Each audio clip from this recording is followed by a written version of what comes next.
ഓം ശാന്തി. പ്രജാപിത ബ്രഹ്മകുമാരീസ് ഈശ്വരീയ വിശ്വവിദ്യാലയം എന്നാണ് ഇതിൻ്റെ പേര്. ഇത് ലോകമെമ്പാടും 147 രാജ്യങ്ങളിൽ പ്രവർത്തിച്ചുകൊണ്ടിരിക്കുന്നുണ്ട്.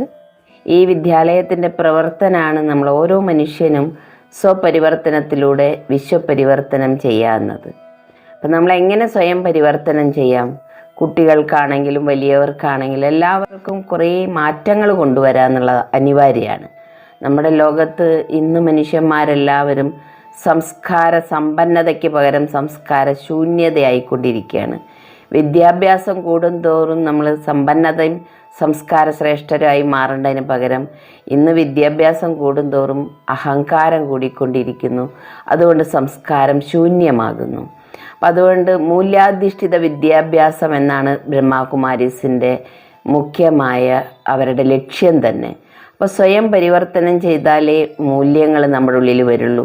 അപ്പോൾ എന്താണ് മൂല്യങ്ങൾ എന്നറിഞ്ഞാലേ മൂല്യങ്ങളെ നമ്മുടെ ഉള്ളിൽ കൊണ്ടുവരാനും നമുക്ക് സാധിക്കുള്ളൂ. അപ്പം അതിനുവേണ്ടി ആദ്യം നമ്മൾ പഠിക്കേണ്ടത് നമ്മൾ ആരാണെന്നുള്ള അറിവാണ്. അപ്പോൾ ഈ ഞാൻ ആരാണെന്ന് അറിയാൻ എങ്ങനെ വേണം? ഞാനെന്ന് പറഞ്ഞാൽ നമ്മൾ പറയും എൻ്റെ പേര് ഇന്നതാണ്, എൻ്റെ നാട് ഇന്ന സ്ഥലത്താണ്, ഞാൻ ഇന്ന ജോലി ചെയ്യുന്ന ആളാണ്, അല്ലെങ്കിൽ ഇന്ന തറവാട്ടിലത്തെയാണ്, അല്ലെങ്കിൽ ഇന്നയാളുടെ മകനാണ്, ഇന്നയാളുടെ ഭാര്യയാണ്, ഇന്നയാളുടെ ഭർത്താവാണ്. ഇങ്ങനെയൊക്കെ പറയുമ്പോൾ നമ്മുടെ ഈ ഭൗതികമായ ശരീരത്തിൻ്റെ പരിചയം മാത്രമേ നമുക്കാകുന്നുള്ളൂ. ശരീരം എന്നത് നമ്മൾ പറയും പഞ്ചതത്വ നിർമ്മിതമാണ്, അങ്ങനെയാണല്ലോ പറയുക. ഇപ്പോൾ പലർക്കും പഞ്ചതത്വം എന്താണെന്ന് ചോദിച്ചാൽ അറിയില്ല. പഞ്ചഭൂത നിർമ്മിതം എന്ന് പറയുമ്പോൾ എല്ലാവരും അത് സ്വീകരിക്കുന്നുണ്ട്. എന്താ ഈ പഞ്ചഭൂതം എന്ന് പറയാൻ കാരണം? നമ്മൾ ഭൂതപ്രേത പിശാചുക്കൾ എന്നല്ലേ പറയുക. അപ്പോൾ ഭൂതം എന്ന് പറയുമ്പോൾ തന്നെ അതിൻ്റെ അർത്ഥം എന്താ? നമ്മളെ ദ്രോഹിക്കുന്നത്. അപ്പോൾ പഞ്ചതത്വങ്ങളെ എപ്പോഴാണോ നമ്മൾക്ക് ഉപദ്രവിക്കുന്ന രീതിയിലേക്ക് ചേഞ്ച് ആയത്, അപ്പോഴാണ് നമ്മൾ അതിനെന്ത് പറയാൻ തുടങ്ങിയത്? പഞ്ചഭൂത നിർമ്മിതം. പേടിക്കുകയാണല്ലോ. ഇന്ന് വെള്ളത്തിനെയും പേടിയാണ്, അഗ്നിനെയും പേടിയാണ്, വായുവിനെയും പേടിയാണ്, എല്ലാത്തിനെയും പേടിയാണ്.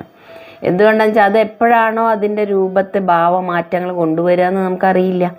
അപ്പോൾ അങ്ങനെ പഞ്ചതത്വ നിർമ്മിതമായ ശരീരം, ഇതിൻ്റെ പരിചയമാണ് നമ്മൾ ഇത്ര വലിയ പരിചയം കൊടുത്തത്.